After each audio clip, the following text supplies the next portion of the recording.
trouxe a Bíblia, por favor, abra, sem perca de tempo, no Evangelho de João, capítulo de número 5. Evangelista João, capítulo de número 5. Enquanto você procura a citação bíblica, eu quero aqui, pastor Jeremias, trazer um abraço do meu pastor presidente, pastor Jairo Barbosa, que também transmite a igreja.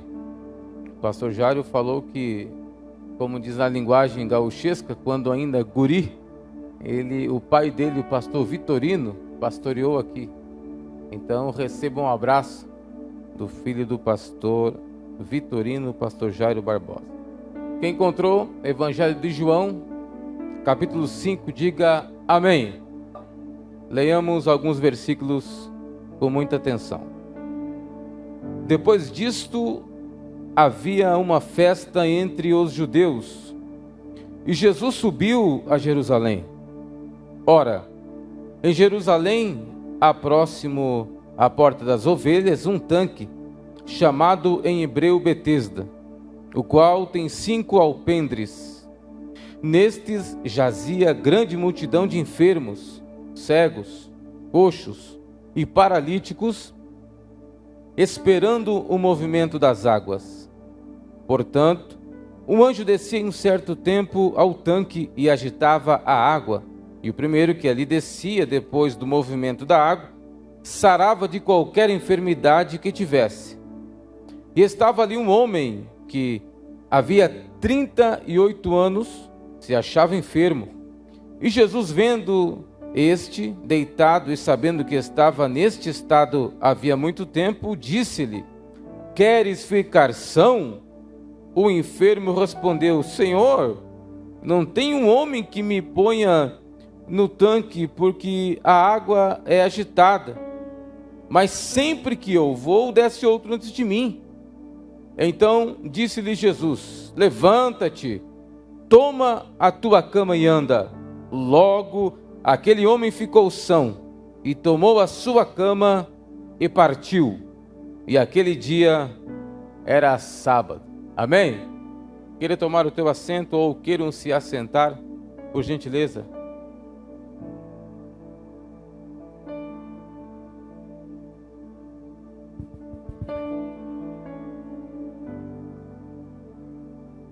O pastor Jeremias nos deu liberdade e antes das 0 horas nós saímos daqui. Amém? Como diz o jovem, só que não, né? Dentro do tempo que eu tenho uma palavra de Deus ao seu coração essa noite. Eu não sou de ficar pedindo que você levante a mão, baixe a mão, mas eu gostaria que você repetisse uma frase comigo, ok? Diga assim alto e bom som: o segredo, fala com alegria, o segredo do sucesso, o segredo do meu milagre é perseverar. Quando nós lemos os evangelhos sinóticos, que são Mateus, Marcos e Lucas, nós temos, de certa forma, um sincronismo entre eles. Por isso os sinóticos, porque todos falam o mesmo tema central, têm a mesma pedagogia de nos instruir acerca do reino de Deus.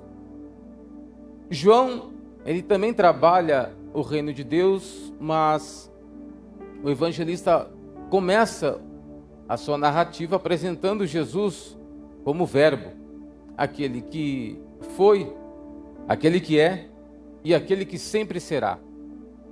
E quando nós começamos a discorrer um pouquinho o livro do evangelista João, nós vamos perceber que de imediato João começa a narrar os milagres de Jesus. E quando nós rapidamente vamos para o capítulo 4, nós vamos detectar ou observar alguns milagres de Jesus. Por exemplo, Jesus, ele revela a vida da mulher samaritana no poço de Sicar. Depois disso, Jesus, ele vai a segunda vez a Canaã da Galileia e ele cura o filho do oficial do rei. Depois disto, Jesus vai a Cafarnaum. E o capítulo 5, a narrativa de João começa com a seguinte frase: depois disso do quê? Depois desses milagres que Jesus havia realizado com grande eficácia. Depois disso, diz o texto que Jesus sobe no alto de Jerusalém, no período que o povo estava fazendo algo.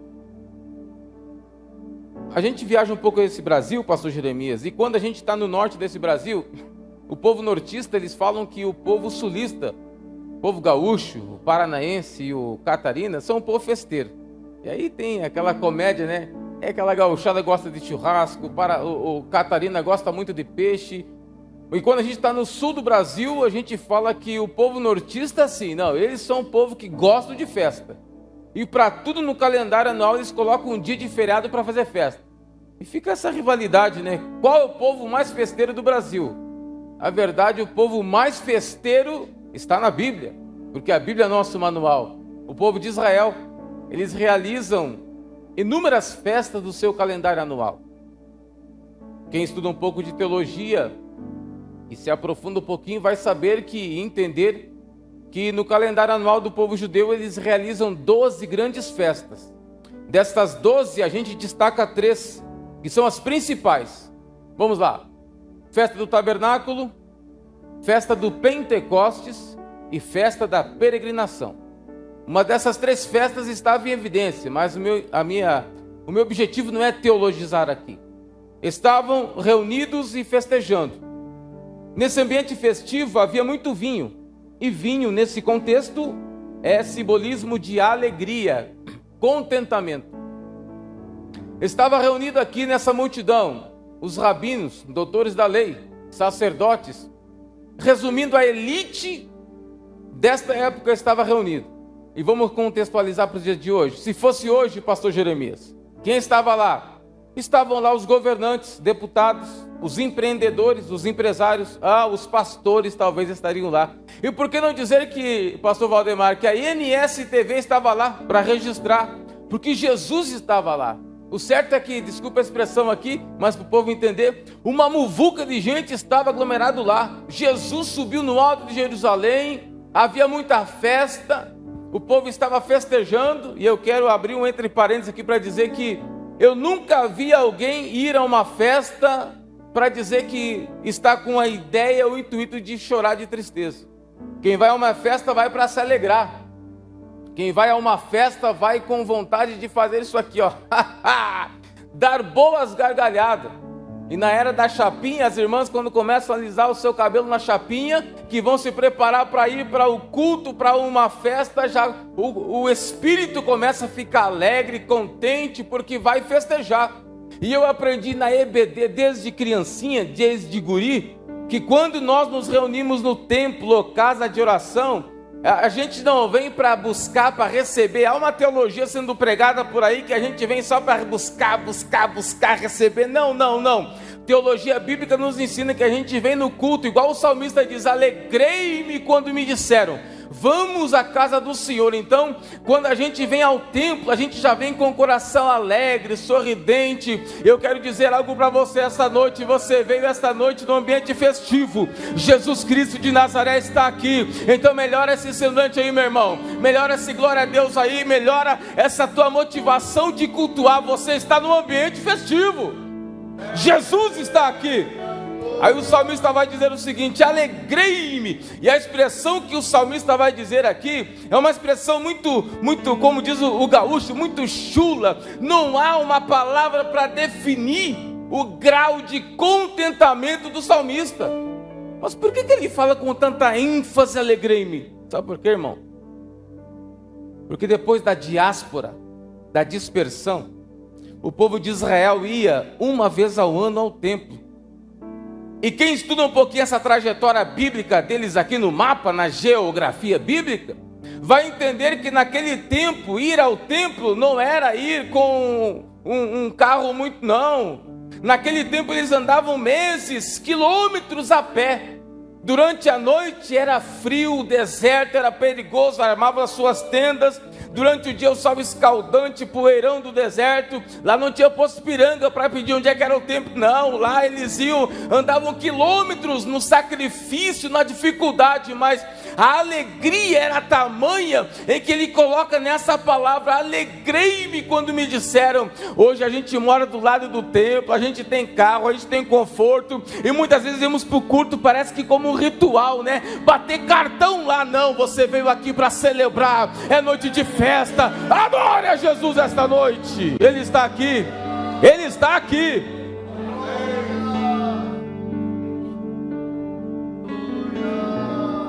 Celebre. Jesus, ele percebe aquele ambiente festivo, e diz o texto que ele não fica no meio dos bambambam. Se fosse o Maicon Silva, ficaria lá.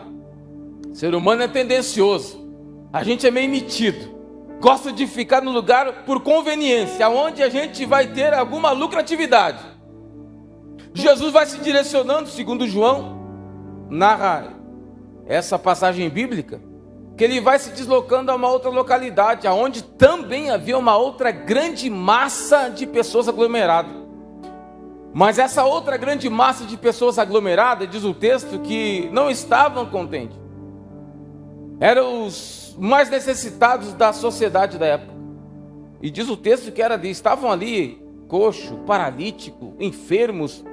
E quem tinha uma dificuldade, uma doença, uma enfermidade, nesse tempo aquele era excluso, né, pastor James? Excluído da sociedade, não tinha vínculo não. Ou seja, a ralé, a plebe estava ali reunida. Estavam ali à beira de um tanque chamado Betesda, que significa a casa da misericórdia, mas estavam à expectativa de receber alguma coisa. E diz o texto que eles haviam, eu não quero teologizar aqui, mas existem algumas vertentes teológicas para poder diagnosticar qual era a cenografia que estava impregnada aqui nesse tanque. E a gente não tem tempo para isso, mas havia uma crença de que um anjo, possível anjo, descia lá, agitava as águas. O primeiro que descia sarava de qualquer enfermidade. Tinha uma crença lá, e o povo estava lá, expectativa de receber o seu artigo definido. E quando eu falo artigo definido, eu estou falando não de qualquer milagre. Quando eu estou com uma dorzinha de cabeça, não é qualquer, não. Eles estavam na expectativa de receber faz biquinho, o milagre. Artigo definido na língua portuguesa é aquilo que é único, exclusividade. Aquilo que nunca ninguém viu, aquilo que nunca ninguém presenciou, aquilo que nunca ninguém vivenciou. Eles estavam à expectativa de receber algo grande, que ia mudar a vida deles, algo que ia trazer brilho à vida deles. O texto nos informa que estava lá, na muvuca daquela multidão, um homem, eu não sei o seu nome, eu só sei o endereço dele, que ele estava à beira do tanque de Betesda havia 38 anos. Diga comigo, 38 anos. 1, 2, 3, vai. 38 anos. Pode ficar melhor. 1, 2, 3. 38 anos. 38 anos enfermo, na expectativa de receber o seu milagre. 38 anos ali, vendo uma muvuca de um movimento aqui, outro lá, acolá. Alguém passar na frente dele e ele ali. Eu quero dizer aos senhores que me ouvem esta noite, amigos internautas, nós estamos vivendo os mesmos dias do tanque de Betesda. A cenografia é a mesma, por incrível que pareça, em pleno século 21. Vamos lá. Nós vivemos em uma sociedade mais ou menos assim. No ano de 1989, eu já era nascido. Antes da queda dos muros de Berlim, nesse período deste ano, a sociedade ainda vivia o período chamado período moderno. E talvez é o período da evolução das coisas. Depois da queda dos muros de Berlim, virada do milênio, deu-se início a uma outra etapa Etapa essa que a gente está vivenciando agora. A era do século da pós-modernidade. No mundo moderno, eu lembro-me das falas dos irmãos de cabelo branco, meus avós, pais, que quando uma criança nascia, demorava-se aproximadamente, não é exato, quase 30 dias para abrir o olho. É verdade ou é mentira?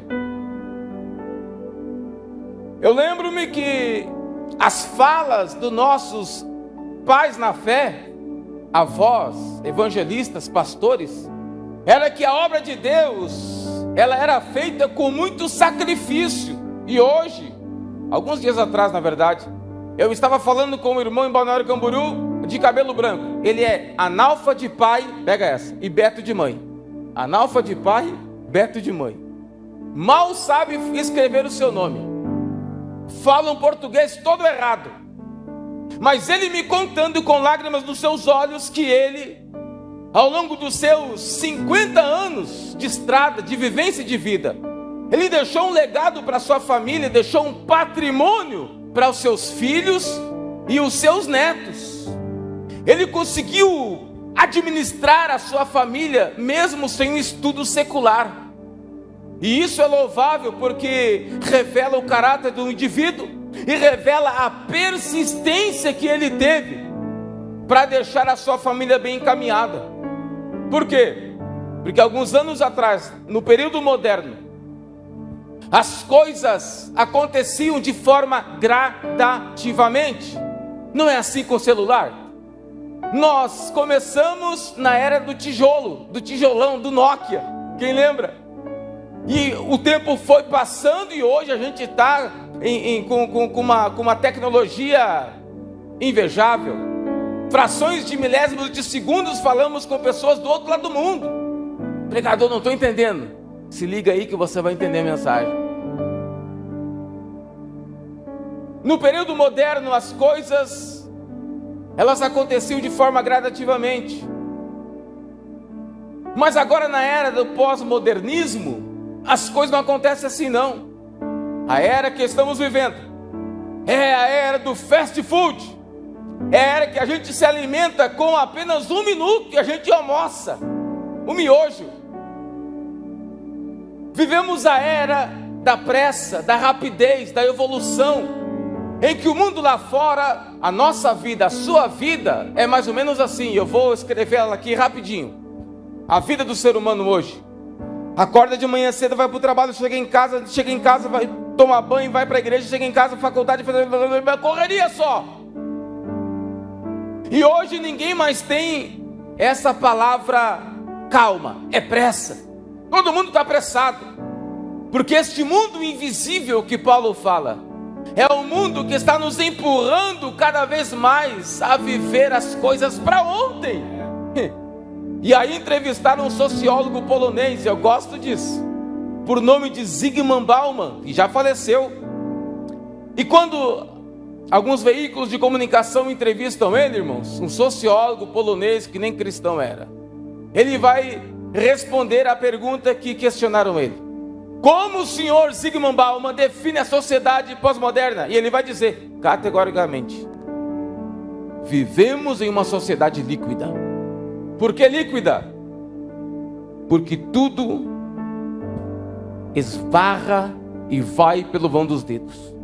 Zygmunt Bauman vai dizer o seguinte, este sociólogo, que a sociedade pós-moderna não há mais solidez, não há mais completude, não há mais nada mais sólido, tudo hoje é rápido.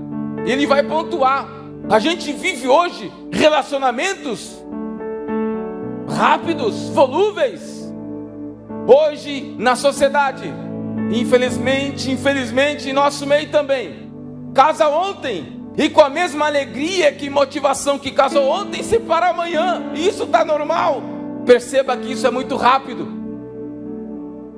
Hoje ninguém mais tem tempo para visitar ninguém, porque tudo é rápido, pressa. E paz, meus senhores, essa pressa que esta sociedade vive aí fora Infelizmente nós estamos transferindo essa pressa, está transbordando esta pressa para dentro dos nossos templos, dentro dos nossos cultos e reuniões, e pasmem, até mesmo dentro da nossa fé em Deus. A ponto, e eu não sou contra, eu gosto disso, e já fui muito, e faço também as minhas campanhas, mas hoje, o problema da sociedade é que a gente faz uma campanha, e se Deus não nos abençoar dentro do prazo que nós estipulamos, a gente volta para casa com um beijo desse tamanho, igual o índio paiacão. Deus não me abençoou.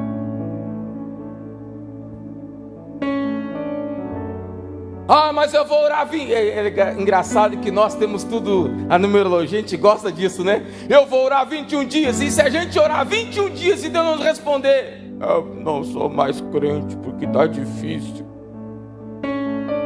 Aí Deus tem um chamado conosco, usa profetas, vou te usar, vai ir, vai acontecer, vai fazer, você é o cara. E no primeiro culto, vem de terninho e gravata, e o pastor Jeremias não dá oportunidade, e é Deus provando. Volta para casa. O diabo se levantou na vida do meu pastor que não me deu oportunidade.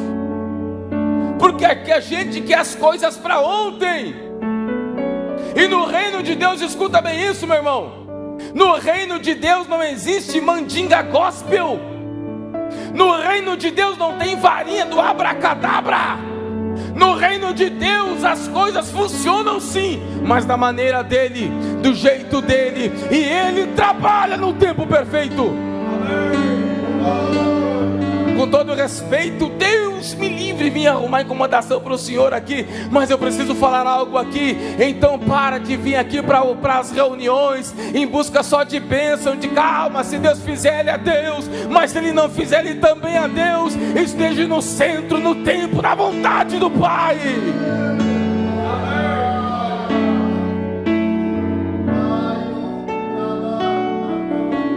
Aleluia. Está aquecendo, mas já vou encerrar. O homem estava ali há 38 anos. Quanto tempo se passou, gente? Às vezes a gente sofre uma dorzinha de barriga, a gente já quer que as coisas aconteçam em nossa vida.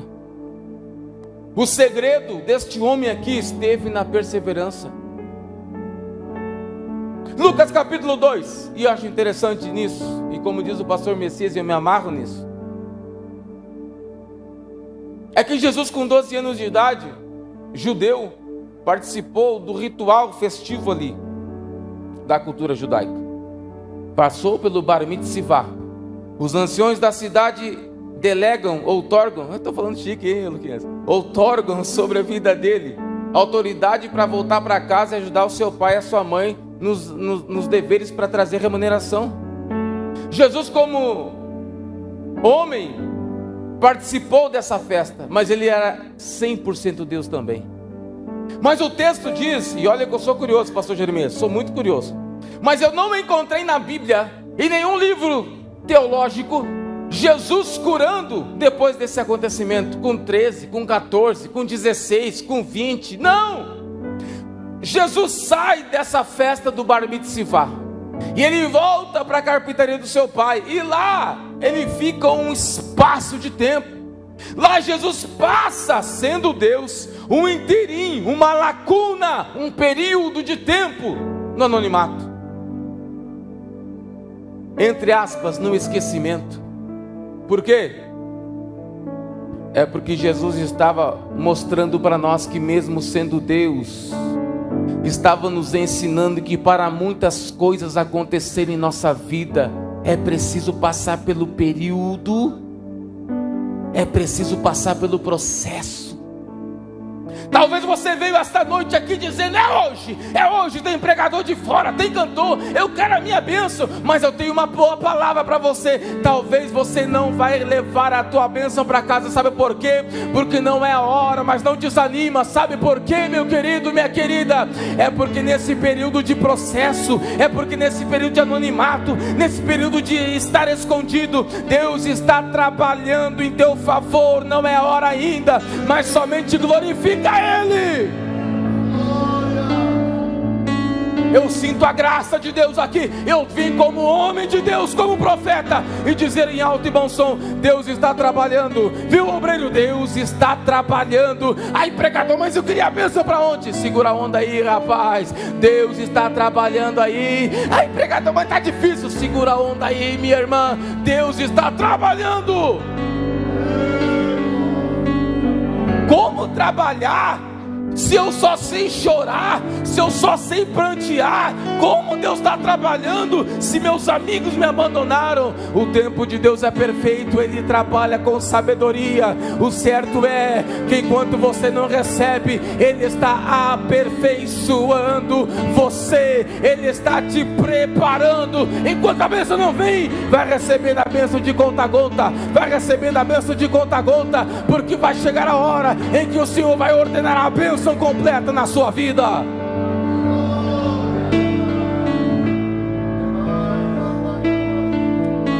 Coloca para mim no reto projetor aqui, por favor, Isaías 64:4. Recebe essa palavra de Deus aí, meu irmão. Eu sinto a graça de Deus aqui nessa palavra. Deus está trabalhando. Para de ficar me olhando com esse semblante tristonho todo boroco. Não, Deus está trabalhando. Deus está trabalhando, porque diz a Bíblia que desde a antiguidade não se ouviu, nem com os ouvidos se percebeu. Quem, meus irmãos? Um Deus além de quem? Além de mim, de você, que faz o quê? Trabalha. Segura aí. Deus não é malandro, Deus trabalha. É, meu irmão, Deus não é malandrão não, que fica nas mãos. Não, Deus está trabalhando. E sabe o que eu acho interessante? Que essa palavra, esse vocábulo aqui, trabalhar, vem do verbo ação. Quem trabalha está em ação. Quem trabalha está em movimento, pastor Valdemar. Então eu vim falar para você algo bem didático aqui. Olha só, Deus trabalha porque está em movimento. Você está ali, Deus está aqui. Enquanto você espera nele, segundo o texto de Isaías, Ele está trabalhando, Ele está em movimento, Ele está trabalhando, Ele está em movimento, Ele está trabalhando, Ele está em movimento. Eu vim profetizar de olhos bem abertos aqui esta noite. Ele está trabalhando em teu favor. Enquanto você está aqui esta noite adorando o nome dEle, Deus está trabalhando lá na tua empresa. Enquanto você está adorando o nome dEle aqui, Deus está trabalhando lá na tua casa. Enquanto você está adorando aqui, Deus está trabalhando em prol de você. Recebe esta palavra.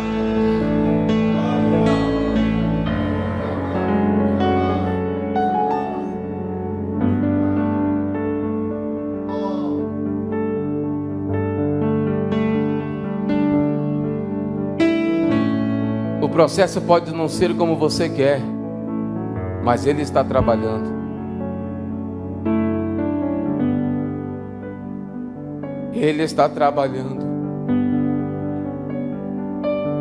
A tua bênção já está a caminho. Aguenta aí, fica firme. Ele está trabalhando. Toi xaraçokia, te mandala soia camandora marraia. Deus está trabalhando.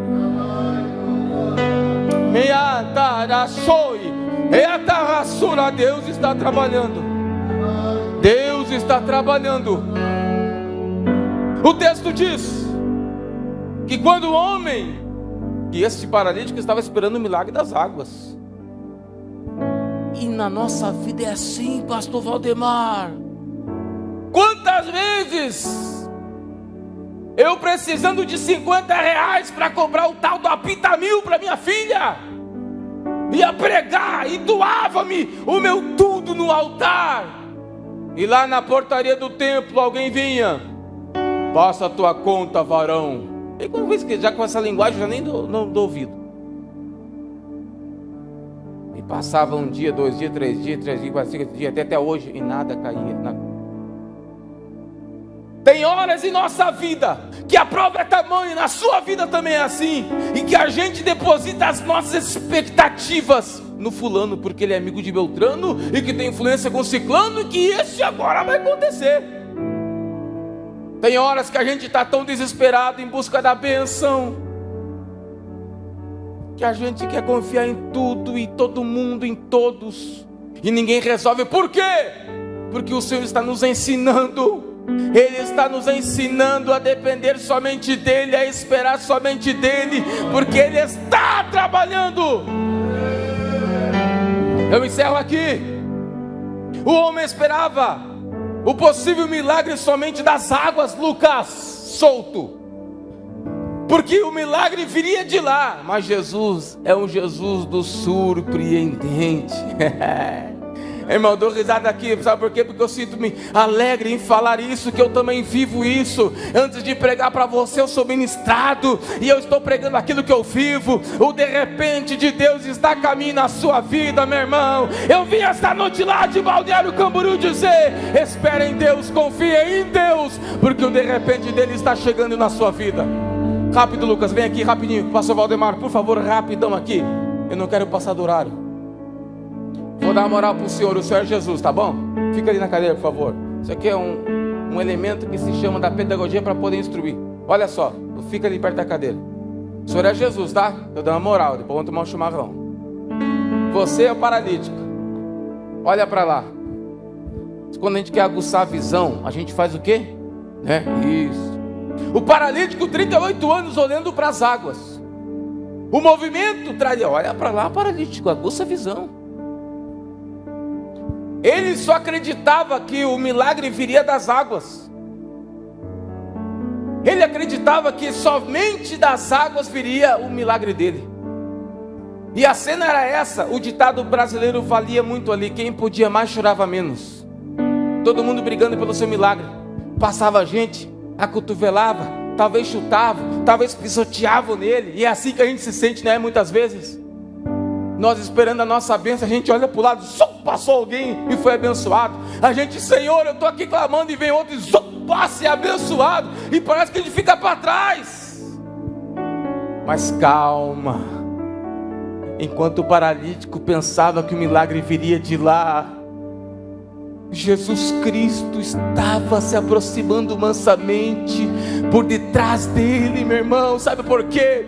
Porque o de repente de Deus, o que é de repente, pregador? De repente não está na programática humana. De repente não se define, de repente acontece, de repente não está nos nossos blocos de nota. A gente não espera e acontece. Pá, pum, aconteceu. O de repente de Deus está chegando na vida do paralítico, ele nem se imaginava. Eu sinto a graça de Deus aqui, sabe por quê, meu irmão? Porque essa palavra tem endereço para você que veio aqui esta noite com esse semblantezinho aí, todo borocochô. Você que veio murmurando no caminho, para você que veio dizendo: é hoje que eu chuto o pau da barraca, é hoje que eu abandono tudo. Essa palavra é para você. O de repente de Jesus está chegando na tua vida. Então só levanta a tua mão e dê glória, adora de verdade. O de repente está chegando, diz o texto. De repente Jesus chega naquele homem. Obrigado. Ori mandaraga sora makatu e apachora mahaya. Como homem de Deus, eu vim dizer aqui esta noite para os senhores: o de repente do que alaçou e mandaraga suria mandara mahaya. O de repente de Deus está chegando no vosso ministério. Deralaçou que alamandaraia. Ei, meu irmão, de repente de Deus está chegando na tua microempresa. Não vai falir, calma, calma. Ei, o de repente de Deus está chegando na tua saúde, minha irmã, calma. A cura está chegando, calma. O de repente de Deus está chegando nos teus negócios, calma. Ele está chegando, Ele está chegando. Aleluia. Eu sinto uma atmosfera espiritual aqui nesse ambiente.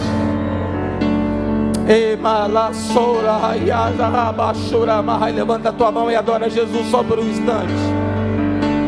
Mas abre a tua boca e adora Jesus de verdade, porque o de repente está chegando. Ei, adora de verdade. O de repente está a caminho, pastor Jeremias. O ano de 2022 não vai acabar sem antes que o de repente de Deus chegue no teu ministério. Ei, papaxoria macandarábia. O de repente de Deus está chegando na tua vida financeira, meu irmão. Creia!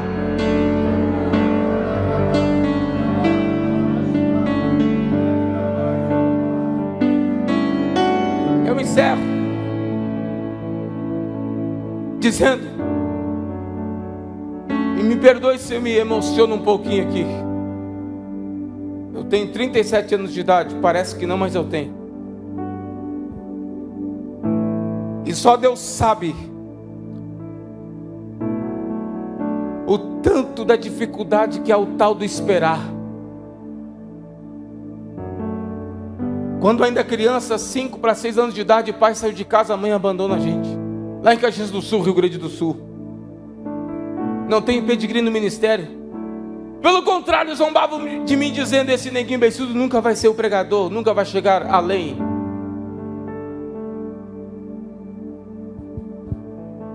Mas eu tenho a alegria de falar que eu nasci, cresci e permaneço nos caminhos do Senhor.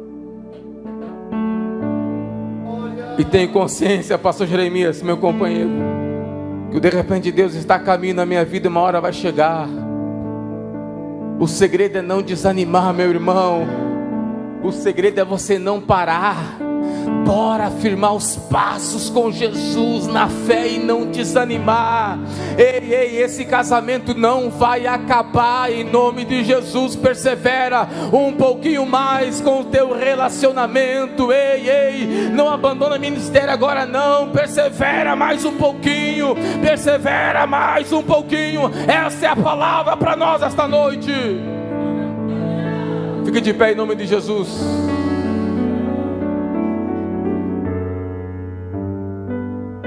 Nós temos alguém aqui que é advogado? Por favor, levanta a mão. Advogado, advogada. Nós temos pedagogo, professores. Temos alguém? Rapidinho, levanta a mão aqui. Qual é o processo para a gente galgar, se essa é a palavra correta, pastor Jeremias? Uma posição na sociedade, ser alguém.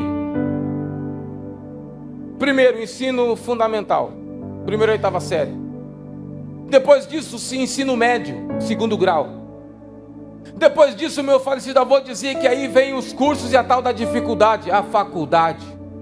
E aí, meu irmão, se você tem dinheiro, se não tem, o problema é todo seu. Você tem que dar seus pulos, como diz por aí. E você tem que estar lá na faculdade 4, 5 anos, a pé, de Uber, de bicicleta, pedindo carona, não sei, você tem que estar lá. O processo disto é longo, é árduo, cansativo muitas vezes, mas quando você conclui o período,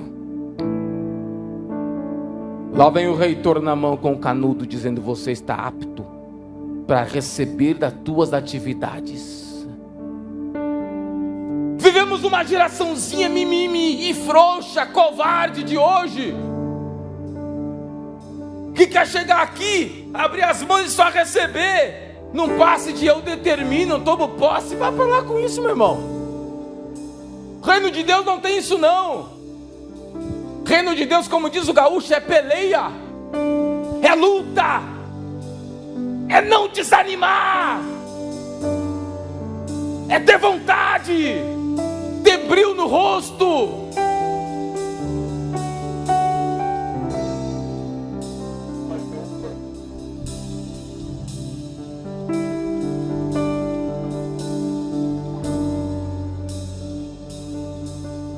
Eu quero ser como José, Jesus. Eu vou sonhar. Quer sonhar igual José? Uma geraçãozinha enganadinha aí, ao som de um string, ao som de uma melodia. Eu quero ser José. Então seja José, por aproximadamente 14 anos de prova. Não basta sonhar, não basta ter profecia, é preciso perseverar para que tal se cumpra. Posso orar pelo povo? Eu quero orar por você essa noite. Eu sinto uma graça de Deus aqui. Eu quero impetrar a bênção de Deus sobre a sua vida. Você que chegou aqui pensando em desanimar, pensando em chutar o pau da barraca. Você que chegou aqui dizendo, Deus não é comigo, Ele é contigo sim. Porque Ele é contigo, Ele está fazendo você passar por esse processo amargo de choro, de incompreensão, porque Ele está forjando o teu caráter. Amanhã, quando Ele fizer o surpreendente em sua vida, você vai olhar para trás e vai dizer, valeu a pena. Vai pegar essa cama, colocar nas costas e vai caminhar de peito erguido dizendo, valeu a pena, Deus me abençoou. E a palavra esta noite é, queres ficar são? Rápido, encerra agora. O paralítico estava deitado. Jesus olha para ele: homem, levanta-te. A palavra ali é antropos, espinha ereta. O ser humano é formado por 4 dimensões: dimensão econômica, dinheiro; dimensão espiritual, fé; dimensão psíquica, bem-estar; e dimensão social, relacionamento. O homem estava com as 4 dimensões zeradinha da Silva. Mas quando ele encontra Jesus, ei Lucas, fica de pé. O Senhor quer colocar algumas dimensões da sua vida que estão por baixo de pé. Você quer uma oração rápido? Venha, eu vou orar por você enquanto eles vão cantar um coro. Canta um coro, o povo vem e eu já oro. Venha, venha, mas venha dando glória. Canta só um corinho, vai. Venha dando glória, eu vou orar por você. O Pai está na casa.